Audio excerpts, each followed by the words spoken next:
Hi, everybody. We're just have folks coming in right now from the waiting room, so we'll wait a minute till we get everybody in, and then we'll start.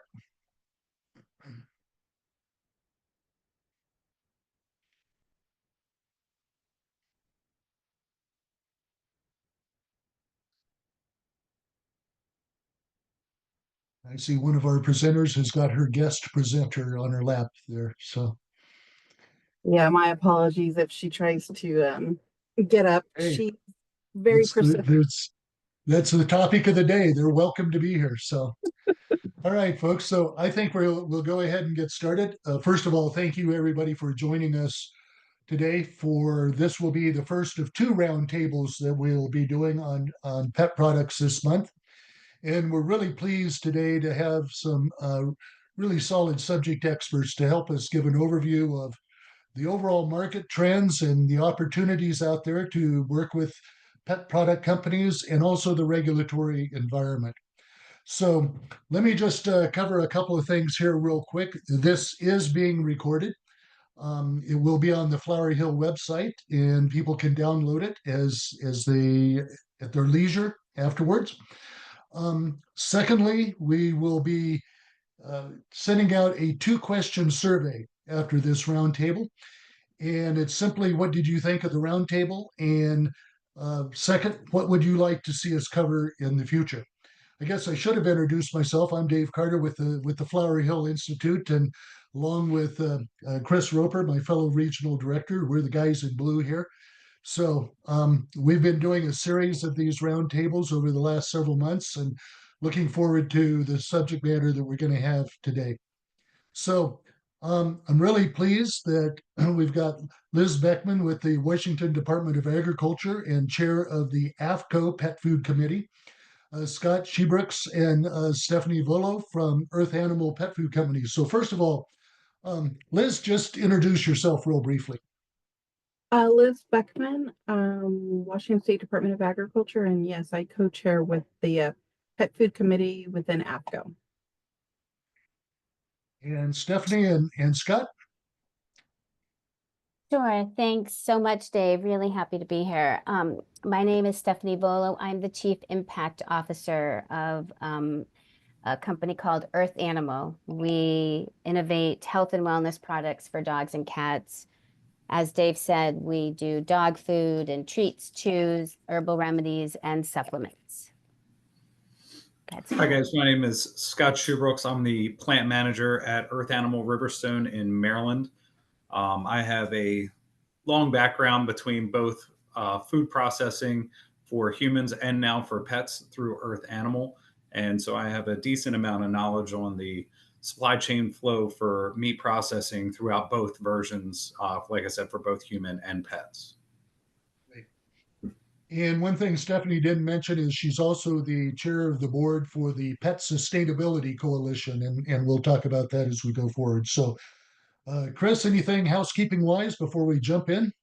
Just welcome everyone that has joined us today. Thank you all for tuning in for this important topic as we try to, find other alternatives for some of the byproducts that you all have. So thank you all for joining us today.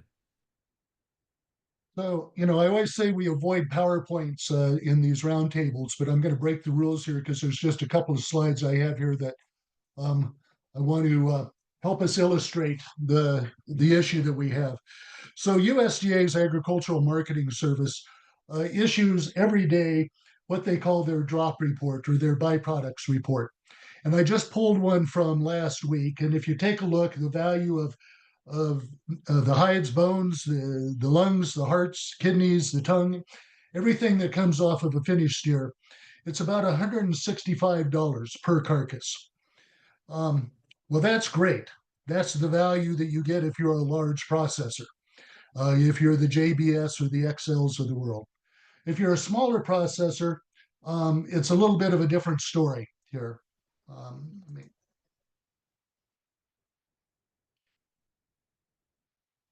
Let me, in fact, I call it the $448,000 challenge. So here's what the USDA quotes as the value that a processor receives. But for a small processor, it's probably cost them about $4 an animal to dispose of the hide, maybe about $10 an animal to process the offal. And if you're a processor that does 10 head a day, that's 25 head a week.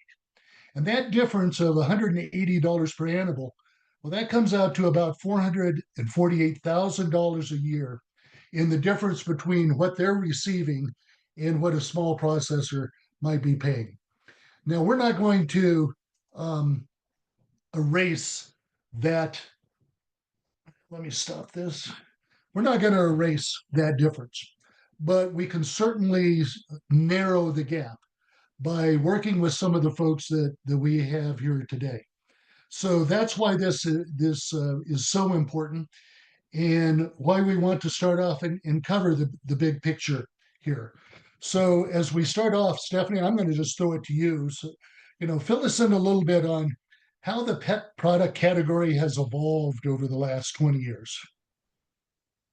Yeah, wow. It's a great question, Dave. So the pet industry, and particularly or specifically pet food, the pet food part of our industry is massive, first of all, and it's only gotten much, much bigger. And we often follow human trends, and there's a term for it called the humanization of the pet space, or the pet consumables or the pet food space. And that has happened so much so that people don't call parents that have pets in their family owners anymore, right? They call them pet parents. It's evolved so much so that pets are absolutely a part of families. They're considered as important and as much of a member of a family as sort of the two-legged humans, if you will. And I've been talking about this a lot with the Pet Sustainability Coalition.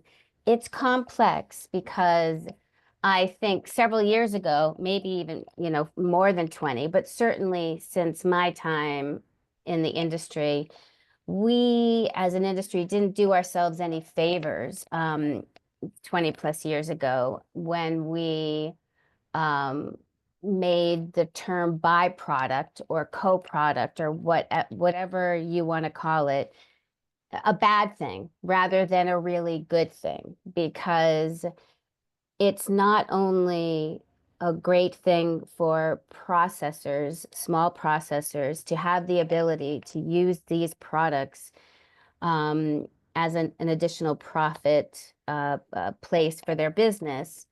But it's all oftentimes some of the most incredible pieces of the actual animal nutritionally, and positively impacting the environment that we could use as pet food manufacturers. So fast forward 20 years, and now pet parents, again, because they're looking at their overall health, their overall wellness, they're looking at the planet's health, the planet's wellness, and their family's health and their family's, wellness. And all of that is connecting now. They're savvier. They understand what sustainability is. They understand taking care of communities that they live in and that they work in. And they are looking for, companies, brands that are sustainable, that are supporting the communities that they do business in, and that are being as sustainable as possible, particularly when it comes to positively impacting the environment. And using the entire animal does that, right? It really does that. So not only does it do that from a positive impact standpoint, and pet parents know this, it also happens from a nutritional standpoint. So you will see, I believe, and certainly in the next 5 to 10 years, continuing to use animal products in foods. You're also going to continue to see the growth in plant-based as well, and that's a whole other topic. But you are going to see more and more companies wanting to use the entire animal, wanting to use the nutritional aspects in the entire carcass because it is the most sustainable way to go. Great. I mentioned that you were chair of the board of the Pet Sustainability Coalition. Talk a little bit about the coalition, its membership, and how maybe smaller processors can connect with some of those members. I would love for that to happen. And I do want to just say that, I know we'll share this at the end of the webinar, but I'm available for anyone to, reach out to at any time. But the Pet Sustainability Coalition was created in 2013. There were 8 founding members. I am one of those founding members as well. And it came together as a true coalition. Our goal is to advance businesses through social and environmental practices, right? Positively advance them in a profitable and successful way. And the reason why it's so great in our industry is because it includes the entire value chain. We have members that are processors, that are blenders, that are producers, that are farms, that are suppliers, that are retailers, brands, manufacturers, distributors, literally all up and down the supply chain. And the idea is to educate all of us members on how to be as sustainable as possible, but also as successful as possible within your business, because they go hand in hand. And we have just over 200 members in the pet industry and also outside the pet industry, but that work in or with pet industry members, right, to also better their sustainable journey. And the Pet Sustainability Coalition does 2 main things. One is we work with each member specifically on where they are in their sustainability journey and help them with continuous improvement in their sustainability roadmap, right? So that they're constantly thinking and have a lens, the sustainability lens to look through. And then we tackle what we would call our biggest areas in the pet industry, one of which is sustainable ingredient sourcing, primarily sustainable protein sourcing, that we have as an industry because our footprint is so massive. So that's like sustainable packaging, that's sustainable ingredient sourcing, and then also sort of what we're looking at in terms of diversity within an industry so that we can make sure that we're always being inclusive and teaching people how to be fair, particularly with their workers and community. So we really wear 2 hats. And that's why it's so important that we get in front of smaller producers all across, North America, and connect them with the people that they can continue to evolve their business with. And I'm thrilled to really talk more about that when it's the right time and connect more people with the Pet Sustainability Coalition.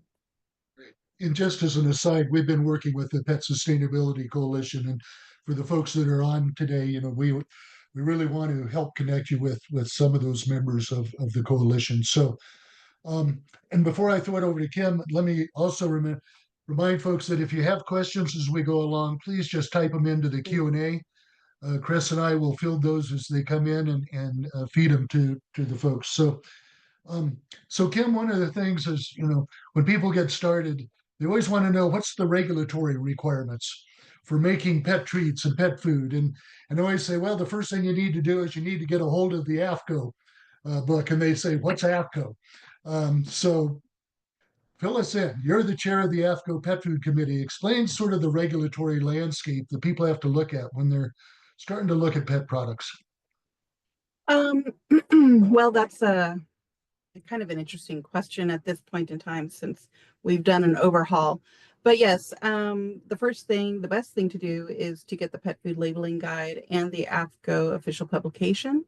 The model regulations that states for the most part, adopt are going to be those model regulations in the book. The labeling guide provides in-depth information as far as the specific regulations and explaining out in more, general terms versus, law and rule type terms, what the requirements are. There's 7 basic requirements required on a pet food label, but depending on your claims that you want to add, that gets into different areas that we also regulate as well, whether they're allowed or not. Do you want me to go into any specific areas? Well, let me first actually say that the rules, the model regulations, was it last year? I get maybe it was, I think it was 2023. I don't know. We've been working on the new model regulations for so long, but recently we updated the model regulations to where it has changed. So what you're seeing right now on labels is going to look quite a bit different, not like drastically, but you're going to see some new things like an intended use statement on the front of the package. There's requirements around where that needs to be placed. You'll see a nutrition facts box on the back versus a guaranteed analysis. That's going to look more like human food. And there's some changes in ingredients, but not too drastic. So we're kind of in a interesting spot. And companies right now, they kind of have a choice as to which format they want to go. We will still accept what we're calling the legacy label. And then most states have agreed to allow companies 6 years, and that was from 2024, to change over to what we're calling the PFLM, Pet Food Label Modernization labels. So those most companies should have the changeover by 2030. And a question just came in. What does that acronym stand for? AFCO. Oh, Association of American Feed Control Officials. Yeah. So, and I always like to explain it that AFCO, that technically pet food is regulated as animal feed, so it's under the purview of state feed officials with some regulatory functions from FDA. And so AFCO exists as a nonprofit organization that officially doesn't have any regulatory powers, but it makes the model bills that everybody follows. Is that an accurate explanation? Correct. Yeah. Model bills are created by the regulators from the states, but we also have industry members involved. We rely on industry to provide input, even consumers. But basically, the states adopt, or they're the ones that vote on the model regulations to pass, and then eventually adopt in their laws and rules. Great. Yeah. And that's why, and at the end of this, we'll have a slide that has a QR code and some links so folks can go on for those AFCO, because she mentions the official publication that has the regulations as well as the labeling guide, which is a really useful tool. The last thing, Kim, before I throw it over to Scott too, is that the differences, the regulatory for making pet food and treats, and particularly the nutritional adequacy. Could you talk a little bit about that requirement? Yeah, so the nutritional adequacy statement, I mean, you have basically all labels will follow the same format and requirements. The new intended use statement that ties in with the nutritional adequacy statement and the feed directions with the new model reg. And the nutritional adequacy statement, that ties in with the intended use, because you have a typical nutritional adequacy statement. So if the product is complete and balanced, there are specific statements that are required in that on the label. And that can be based on formulation that has gone through scientific testing, or based on kind of like the overall analysis. So there's two different statements that can be used. It's specific to the animal life stage, or just, it could be overall maintenance. And then if the product is anything else, like a treat or a supplement or a mixer or something like that, there is a requirement for the nutritional adequacy statement, but that is going to be more limited to, like, feed one treat per whatever, or supplemental feeding or something to that effect. So yeah, complete and balance is a lot more specific in making sure that you know where you fall. Great. Yep. So Scott, a lot of folks think that the ingredients that go into pet food go directly from a processing, a slaughtering plant to a pet food manufacturer, and it's not quite that simple, is it? In fact, we were talking before the audience came in, are you a manufacturer or a processor or whatever? So help guide us through that supply chain a little bit. Yeah, so I would definitely say that, people may think that, but it is definitely a lot more complex than that. Unlike human food supply chains where meat moves directly from processors to retailers or food service, the pet food industry operates with more of a fragmented supply chain involving multiple intermediaries for the most part. Rendering companies and ingredient suppliers tend to process raw meat byproducts into meals or fats or specialized ingredients that pet food manufacturers rely on. These processes ensure safety, stability, and compliance with the industry standards set forth through AFCO. But one of the biggest challenges in the pet food sourcing is the inherent optics around what in the industry is called the not for human consumption materials. A lot of times that causes a bad name to what you would consider coming out of a processor that would typically be for human food. People think of that as something just terrible and nobody should eat it, because if it's not good for a human, then it's not good for anybody, but it's not really necessarily like that. Large meat processors prioritize human food production, meaning that most desirable cuts and grades and all are sold for human consumption, while lower grade materials are designed for rendering or pet food. This creates kind of an imbalance in that procurement where big processors who focus on high volume and lower nutritional value products dominate the market, leaving us smaller pet food companies seeking higher grade meats at a disadvantage. Companies like us at Earth Animal, we consider, like Stephanie had said before, we consider our pets as our family, as a human, not just a pet. So we get left at a disadvantage when we're sitting here trying to compete with larger companies for what we want, the same thing that we would put in our bodies to be put into our pets' bodies as family members and part of our households. So these smaller high-end pet food manufacturers like us have to compete with both human food processors and large-scale pet companies for premium cuts, which drastically drives up costs and makes it very difficult for us. So that demand for human grade or minimally processed ingredients further tightens the supply, leading to higher ingredient costs and logistical challenges. So on top of that, global supply chain pressures, regulatory compliance like FDA, USDA, and international standards fluctuate availability for these raw materials, making sourcing even more unpredictable. So navigating these challenges requires strong supplier relationships with us, strategic procurement, and the ability to pivot in response to market constraints to ensure high quality pet food production. These are typical challenges that companies like us face, where that's when we get panels like this to reach out to these companies to try and not only just demonize the fact that the offals and things that people may think are not for human consumption, like Stephanie said, are actually very highly nutritional and are good products for us, not bad products just because they may be in these factories deemed as not for human consumption. So this creates a very wild, different type of landscape that we have to navigate every day. So you mentioned that, yeah, the importance of that relationship between suppliers and the processors and the manufacturers. What should smaller, meat and poultry processors know? What can they do to be a part of building that relationship?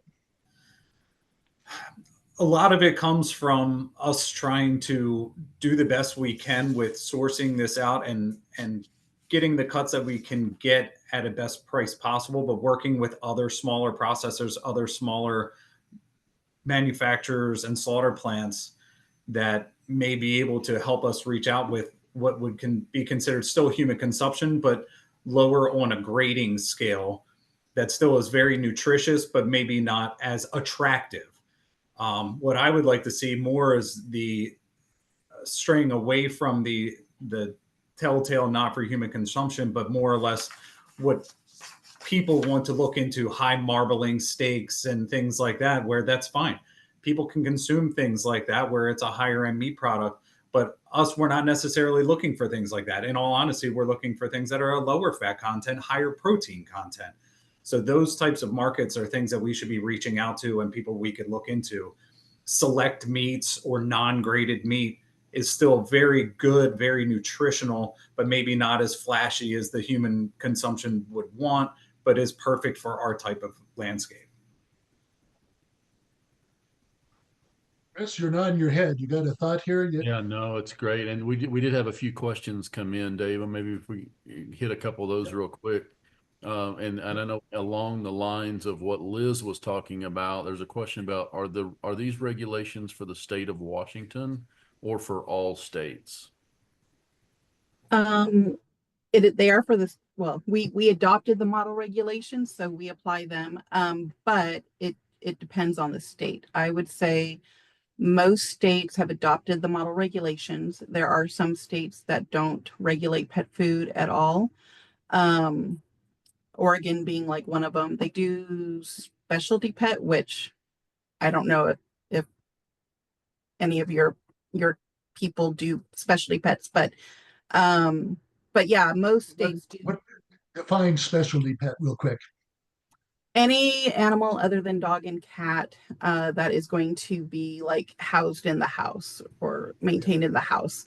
There are some gray areas when it comes to like rabbits, are they pet rabbits or are they feed?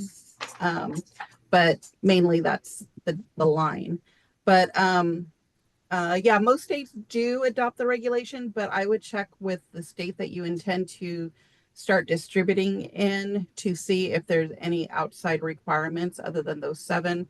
For us, we have like an additional requirement that requires a lot ID that is not in the model regulation. So check with your state to see what they're doing.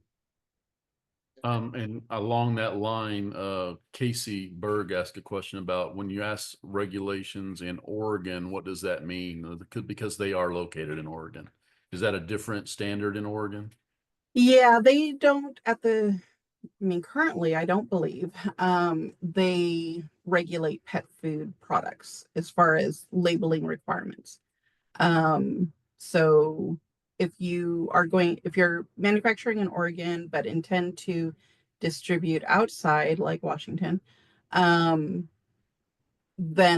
apply the regulations from Washington state, because if our rules are going to be similar to everybody else's. One of the things I would say add is when you have your AFCO official publication, one of the things in there is it has the contact information for the appropriate officials in every state, which would be the person that you would reach out to. And there's a table in there that also provides the fees associated with registering or licensing. If the state does that, it'll tell you, and then it'll tell you like how often and just all the pertinent information. When those guides are updated, do you email those out to people based on membership, or how does that new information get out to people? So there's 2 versions. There's a print and then there's the online version that is through the what they call the feed bin. The electronic version is searchable. That one is automatically updated as things are changed. For the book, you have to buy another book for that. Yeah, and again, at the end, we'll have the QR code that you could go to the AFCO site and order that. And I agree, the online version is one because you can just go in there and search for a definition or whatever. It's a very useful tool. So Um, Michelle wants to know, what's the definition to a treat? Is it a femur bone or a pig nose, or is it actually a treat base where it has other ingredients? So explain the difference between a treat and food. There, as far as the labeling requirements, there isn't much difference, but a treat, there are, let me think of if, I mean, with the model regulation update, before we didn't require feeding directions like on a treat, and a treat is going to be anything that is not considered a food that requires the nutritional adequacy statement. But now with the new model regulations, we require feeding directions on all of them. But you know, we have anything that's going to be supplemental feeding, anything that, I mean, you do have treats that are considered complete and balanced, or the company considers it complete and balanced. But again, you would still require that nutritional adequacy statement that says which life stage, or, you know, if it's maintenance, and how is that formulation created? Is it based upon feeding trials or formulation? Great. We Yeah, have and I had another one. somebody explain to me at one point, yeah, the complete and balance, the philosophy is that that companion animal is getting their entire nutritional needs met from Yes. that food, whereas a treat is doesn't have to meet that standard. And so, and of course, I don't know how many folks like us, that bowl of food also has some cheese or some table scraps on it as well. But anyway, we won't go there. Go ahead, Chris. This next question might be along those lines. Our friend Chris Fuller is asking if we're considering using non-conforming further processed products like sausages, salamis, cured whole muscle cuts to create pet treats. Are there resources to check labeling compliance, recipe suitability for pets, etc.? Is that for me, or? Well, whoever wants to tackle it. it. As far as the regulation side, no. We are going to just look at the overall product, making sure it has all the required information, and making sure that the ingredient statement has defined ingredients in there. Well, defined. So in the model regulation, it says that you use either defined ingredients, which are in the OP, common or usual, but that is kind of subjective, or generally recognized as safe. So I'm sure that Scott could probably, or Stephanie could probably talk a little bit more in depth into that. Oh, you want to? I'm happy to jump in. I think the question around, are there resources, Chris? Yes, there are resources. You know, I think there are definitely label guidelines and resources. Like there are books and there's online, like Kim has mentioned and Dave has mentioned. In terms of formulation, you know, there are, I guess that's another what's notch, I guess, in the value chain, right? The supply chain. They're formulators, right? There are people that you can work with that will help you create a nutritional,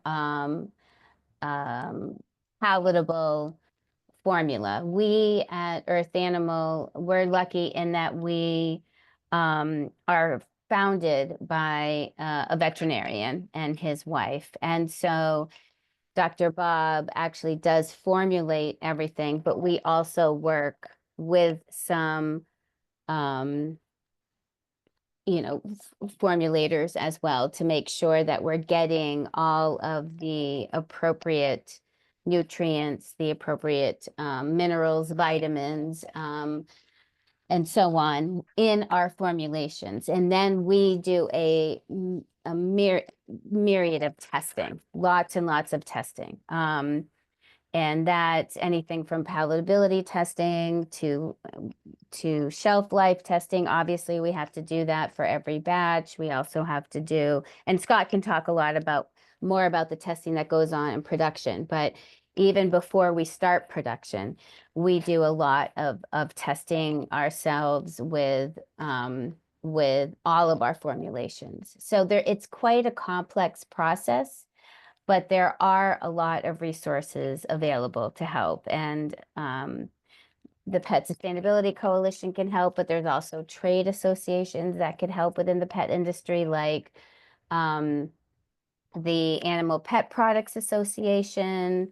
Let's see, the World, what's WPA stand for? I forget, but WPA is another one, which is crazy that I can't remember that. But, and then Scott can talk a little bit more about some of the testing and the requirements that he has. Certainly if you are ISO certified in any way, or SQF certified, food safety certified, there's a lot of things that are required that go into making a finished product to sell to a consumer. Yeah, I mean, we do quite a bit of different styles of tests here. Like Stephanie said, from the raw products coming in all the way out through our finished products and in between. As an SQF audited plant, we have regulations that we set upon ourselves for things like salmonella testing and listeria testing and EBAC testing and things like that, to make sure, just like a human plant that would process a sausage sends out for it, because it's a shelf stable product, it's a ready to eat product. We align ourselves with the same type of regulations that the USDA would pass down to any human food producer creating ready to eat products. Also, we send out testing for listeria and E. coli and salmonella and things like that, as well as trying to control the nutritionals, where we test out every batch for all the nutritionals and make sure we are matching all of our GAs, our moisture contents, our fat contents, protein contents, things like that, just to make sure that we are nutritionally across the board. Pet food companies, we don't just look for any types of meat, even though we can use all styles of meat. And honestly, like I was saying before, with the not for human consumption, it actually tends to be that we have a broader range of things we are able to use. It just then comes down to, is it cost effective for the company? A lot of times, pet food, most people in the general populace typically won't spend the same amount of money that they would spend for themselves as they would spend on their pet. So it becomes a cost basis as well, where, it's not cost effective to buy grade A5 Wagyu beef to put into pet food unless we're selling it for those prices. And typically that the market doesn't bear things like that. So, like I said, we don't just use any meat though. It's all based on specific nutritional profiles using formulators. Like Stephanie had said, we have formulators that help us express how we can cross those nutritional profiles to formulate a balanced diet. They have to be precise to protein content, fat levels, digestibility, which differ from what processors typically have to optimize for human food. Every day we see where, we may be wanting to fight against it, but we all love to sit there and eat a Twinkie. That may be the worst nutritional thing that you can possibly eat, but we're people and we eat it anyway. But typically that's not the kind of thing that goes to our animals, who are, our little machines that run around. We want them to have a nutritional balanced food. So we have formulators that really help us for things like that. So, and in terms of formulators, there are professionals out there that can help you do formulations if you're looking at doing pet food. And we have some, we're trying to get more listed, but in our resource directory on our website, we have the contact information for some formulators on there. So it'd be helpful. Chris, I see Debbie's asking about what are the most important steps for a small processor that wants to create their own pet products. And I'll just say stay tuned, because 2 weeks from now, we're going to have a follow-up roundtable that is going to feature folks that are small processors that are making and marketing their own pet products. One of them is out of Idaho that's focusing on dehydrated treats, and the other one is a startup in Colorado that is doing a food, and they're going to talk about their battle scars that they're experiencing as they're building that market. But Liz, from a regulatory standpoint, as somebody's just wanting to start off, what would be their first steps? Uh, Go to your state's Department of Agriculture and see what their requirements are. Every state is very similar, but also little differences that make kind of a huge difference to the company itself. For instance, some states, so like if a company wants to do treats that are more based on like the byproducts of an animal, such as lungs or hooves, ears, all of that type of stuff. Some states require registering those products, and it's also dependent on whether there's a guaranteed analysis or if you're making any claims. I mean, if you're selling a hoof and saying it's, great for whatever collagen, that might put it into the pet food world, whereas in some states might exempt those out by policy in the official publication OP.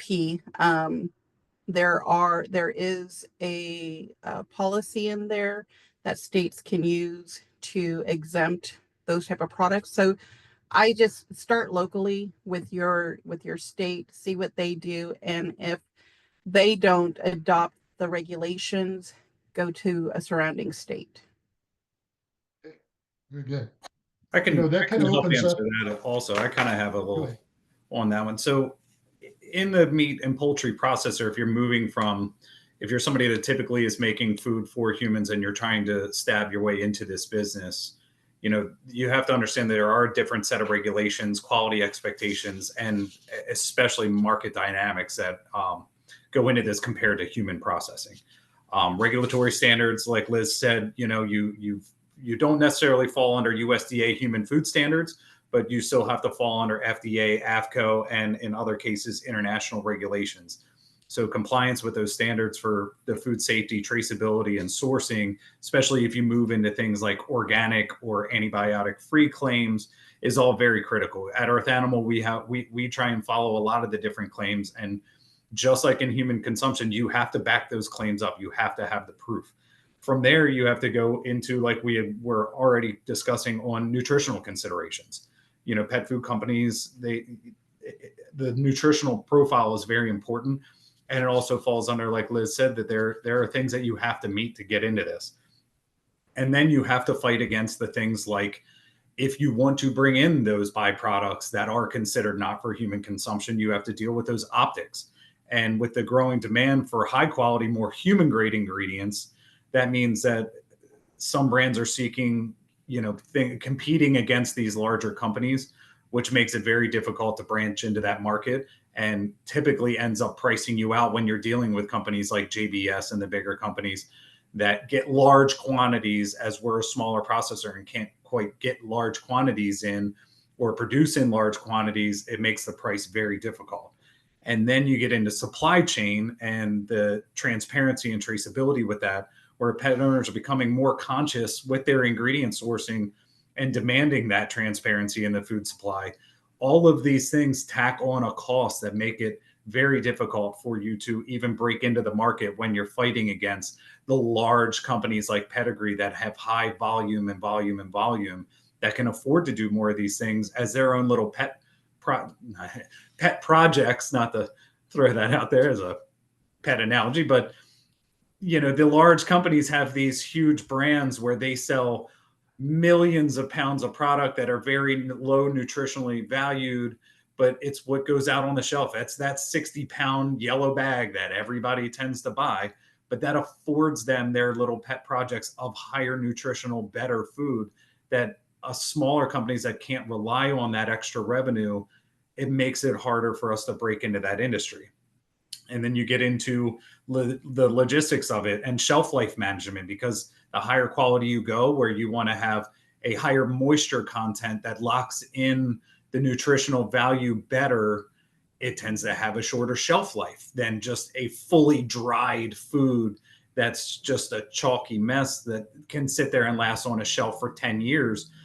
The higher the nutrition and the more nutritionally dense that product is, typically higher moisture content comes with that, which lowers your shelf life.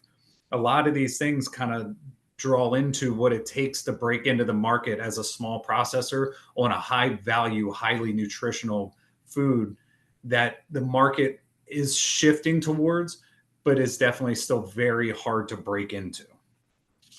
Yeah, and I would just say, the the baseline for most food used to be dry kibble and canned products. Yeah. And again, as we'll talk about here in a couple of weeks, we have folks that are looking more at the air dried or dehydrated or those type of products that can fit in the niche.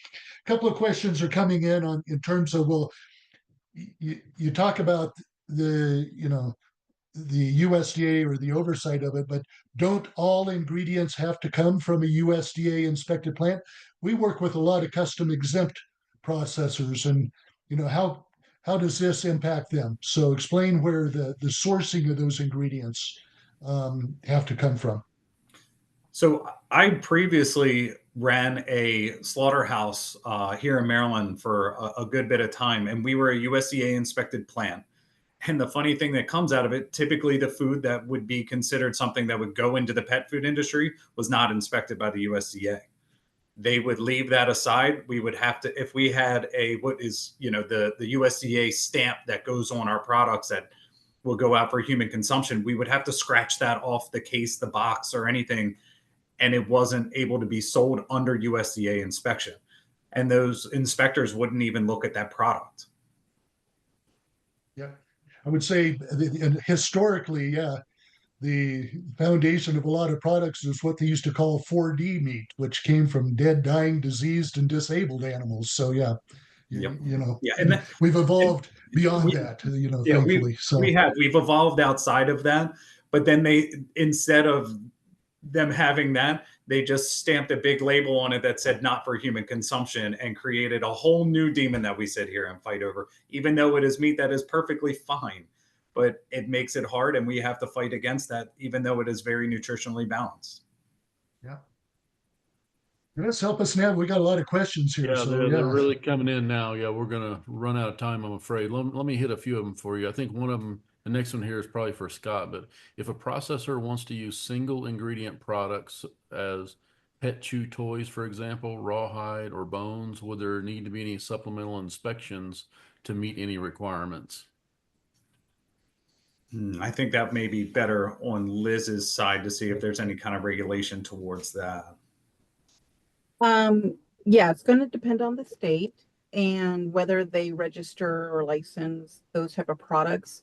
One thing I wanted to throw out though is one requirement across the board is when you get into the business of pet food is to register with FDA. You might be exempt from some of the requirements, but you do need to register. So states will review labels, but the other piece that we also do is we do inspect facilities. And so depending on the states and what they adopt, like for instance, Washington State, we adopted the preventative controls. So with I think it's CFR 507. So as long as you're on your manufacturing side, if you are looking at those CFRs for manufacturing or CGMP, current good manufacturing practices, you should be in line across the board with requirements for state and federal. Yeah, typically, like plants like us at Earth Animal, we follow FSMA just like any other human consumption FDA plant would be following. And that's always a strong guide. That's always what I would recommend if anybody wanted to break into the business in manufacturing of pet food. Adopt FSMA. It helps you out a lot, even though it may not be a requirement to completely follow all of those regulations. Typically, time changes, and it may not be something required now. It would be in the future. So getting yourself up to date on those GMPs, or at least putting together a HACCP plan, something to make it so that you are being responsible in what you're trying to do. We have a couple questions about raw pet food. If you want to provide a raw meat product, are there requirements for that label? As some consumers are wanting to serve their pet a raw diet. On the labeling side, Yes. no, you're going to follow the same requirements that are laid out in the model regulations. Okay. And the next one along that line was, can we talk about raw pet food blends as processors? This seems like an easier foot in the door. I think that's a good one for Stephanie or Scott.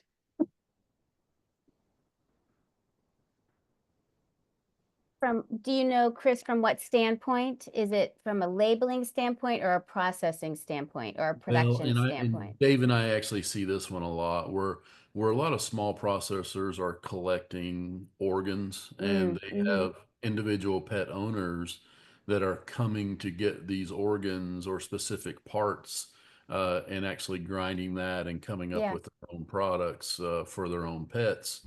And we see variations of that of ground product but it is raw. It's raw product. Sometimes it's just organ meat that processors are looking to sell.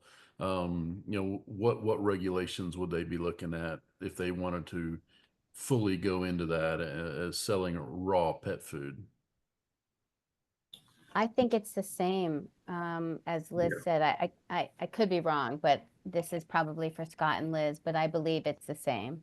Yeah, I mean, if it goes out to the public, you still have to register with the FDA and you have to follow the specific guidelines.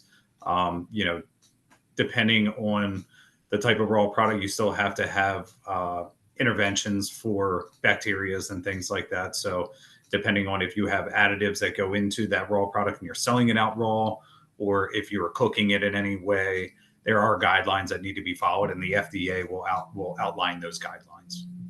Gotcha. And I think this next one, Liz has probably touched on this one a little bit, but are pet foods and treats regulated at all by USDA or other federal oversight or strictly by each state? Well, FDA is the umbrella. They just delegated it out to the states to adopt the model regulations. So the states are going to do the label reviews. We rely a lot on different CFRs that might be brought into the OP, but so it's a combination of both. Okay, thank you. The next question is, how do you obtain USDA non-graded offal? And I assume, James, are you talking obtaining the offal to turn into pet food? Can you clarify that one for me, James? Let me go to the next one while James maybe can give us a little more info on that. We don't have access to a rendering company, so we will bring all these products to the landfill because we are not able to afford those regulations. Why does it make it so difficult for the small meat processors? That may be more of a comment. I'm not sure if anyone have any feedback or It's anything you want to share yeah. on that. Well, and let me just say that's something I think we'll be tackling a couple of weeks from now with the folks that are small meat processors that are doing this and how they're navigating it. And I would just say, James, that's asking the question about the non-graded offal is going to be one of the folks that'll be talking to us about that because he's making a great line of treats up in Idaho, single ingredient treats. So we're gonna talk about how we can work to keep those ingredients out of the landfills. Yeah, and yeah, just know the folks that asked that question, we're trying to come up and trying to help find solutions to keep all the products out of the landfill. None of us want to see product. We don't want to see the hides in the landfill. We don't want to see the offal in the landfill. So please bear with us as we're trying to find solutions that various types of processors can use, whether maybe it's composting. Sometimes it's composting is a way to find use for the product that's not being wasteful. That's something that we've covered a lot, and we've got some resources on our Flower Hill Institute website about that. The pet treats are kind of the next stage that we're trying to help gather more information and provide you all more information on. So please bear with us. We're trying to find solutions as fast as we can as well, and trying to get those out to you all. So, And So Let me just, go Oh. ahead, Stephanie. well, just to be sure, they're a processor that have these sort of leftover carcasses. Is that what they're saying? And they just don't have anyone to blend them? Probably processors that have their awful, what we call the drop, Yeah, that just don't have a market for them. And because of the consolidation in the rendering industry, yeah, which, okay. is more severe than the consolidation in the meat processing industry, is that you have one large rendering company out there, and to get them to even stop by your plant, you have to Yeah, pay them. okay, You know. okay. Now here's something I want to throw out, because it's something I think I'm going to do a blog on it here this week. But the opportunities, we've got a lot of small processors that are doing different things. They're doing grass fed or regenerative or organic. Exactly. What would be your view, Stephanie and Scott, of some of those smaller processors aggregating Yeah. their products, maybe putting together a collaborative or a co-op among themselves to aggregate those? Would companies like Earth Animal be interested in working with a group of processors who might be able to create the critical mass? Absolutely. I mean, that is something that we're currently doing, and we are always, I mean, because of our formulations and honestly because of our sustainable sourcing guidelines, we are probably going to be needing to work with more and more smaller regenerative processors anyway. And we work with Norpal. They're an incredible partner that does our blending for us for the most part, not all, but for the most part. And I think some of the work that we're doing with the Pet Sustainability Coalition is really getting smaller brands like us and smaller processors like that are on this call, or that you work with, Dave and Chris, that we can work with, and they can, because they're coming together, they're scale for us, right? And they're able to meet our formulation needs. So we would absolutely work with a collective of sorts. And the other thing I wanted to mention, Dave, is that more and more companies like us, smaller companies, but I think you're going to see it more and more in the future, work with partner code of conducts and sustainable sourcing guidelines, and maybe us providing one for you guys to show you what something like that might look like, that you can share with your processors so that they understand sort of what we're looking for or what type of partner we're looking for, so that we can grow together, is really important. And I think that's going to be more important as we grow into the future.